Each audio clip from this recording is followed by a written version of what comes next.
আসসালামু আশা করি সবাই ভালো আছেন। এখন আমার পাখির নাস্তা দিতে চলে আসলাম। সকাল থেকে এক একজনের নাস্তা দিতে হয় আমারই, বাচ্চা কাচ্চার, আপনার ভাইয়া ড্যানিয়ার, শাসার। এখন ওরা বুঝতে পারছে যে আমি ওদের কিছু একটা নিয়ে আসছি, এই জন্য ওরা চিল্লাচিল্লি করতেছে। আমি নিয়ে আসছি পাউরুটি, কলমি শাক। কলমি শাকটা আমি 2 দিন পর পর দিই। পাউরুটিটা মূলত দিই যাদের বাচ্চা হয়, ওই পাখিগুলারে। পাউরুটিটা দিলে স্বাস্থ্য শরীরের জন্য খুবই ভালো হয়, আমি এই জন্য এটা দিই। আর পানিটা আমি 2 দিন পর পর ওদের পাল্টিয়ে দিই। হয়তো বা অনেক মানুষ বেশি দিন পর দেয়, আমি এইগুলো করি না। পরিষ্কার থাকাটা খুবই ভালো।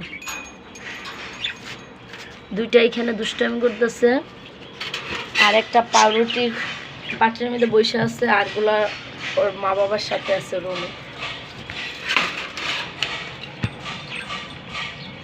এইখানে কিছু আছে, নিচের গুলা ডিম নিয়ে বসে আছে, দেখানো যাইতেছে না।